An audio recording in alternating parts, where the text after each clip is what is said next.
কিরে তোদের কাজ কাম আছে? নাই। তো কাজ করবে? হ্যাঁ করবো, কি কাজ? বেশি কাজ না, খালি বালুটিকে এই ধারে ফেলবি। তো বেতন কয় টাকা নিবি?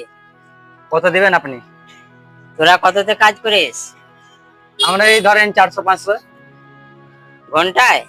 ঘন্টায় নাই, দিনে। ঠিক আছে, থাক, তোরা ঠিক মতো কাজে চলে যাস। আপনি যাবেন না? না রে, বাড়িতে কাজ আছে, আমি বাড়িতে কাজ করবো, তোরা ঠিক মতো কাজে চলে যাস।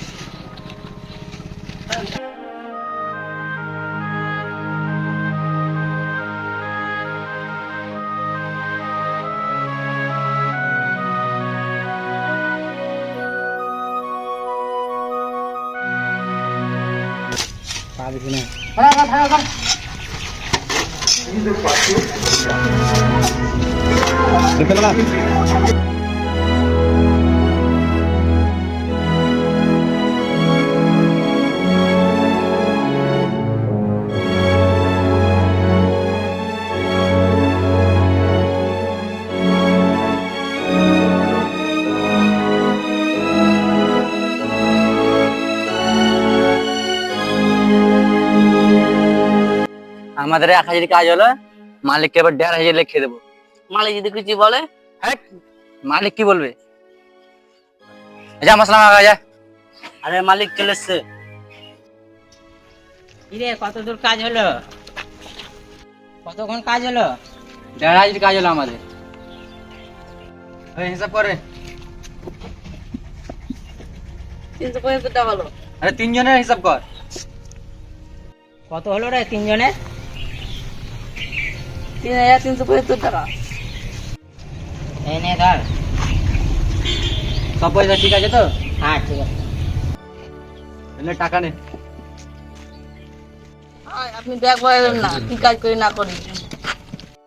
আমি ভাই এসেই কি করব? তাও তো আশা দরকার ছিল আপনাকে, কি কাজ করলাম না করলাম। না রে, একজন তো আমার আছে।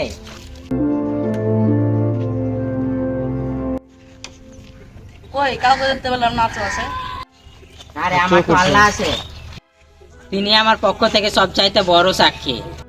কারণ আল্লাহ তাআলা সবকিছুই কোরআনে বলেছে।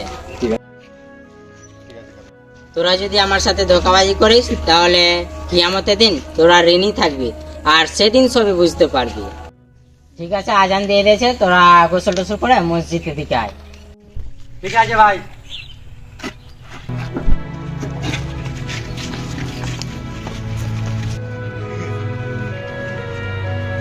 আচ্ছা ভাই আছেন?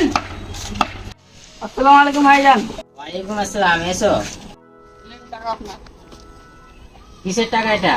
একদিন কাজ এসে 1.5 দিনের পয়সা দিয়েছি আপনার। কালকে যে বলেছিলাম 1.5 কাজ এসেছিল, ওই 1.5 কাজ হয়নি, 81 কাজ এসেছিল, তা আপনাকে বাকি টাকাটা ফেরত দিলাম। কালকে তো বলতে পারতেন কথাটা। আসলে ভাই ভেবেছিলাম আপনারা বলছিলেন কি বা হবে, আপনি যে বলেছিলেন কি আমাদের দিন ঋণই হতে হবে, তাই আপনার টাকাটা ফেরত দিলাম। আর কি আমাদের দিন ঋণ হতে চাই না। যাই হোক, তুমি তোমার ভুলটা বুঝতে পেরেছো, এটা অনেকেই বুঝে না, তাই তোমার প্রতি আমি অনেক খুশি। যেহেতু তোমাকে টাকাটা দিয়ে দিয়েছি, তো টাকাটা তুমি লিখে নাও। না, আর টাকা লাগবে না, যে দামে ফেলেছি আর টাকা লাগবে না।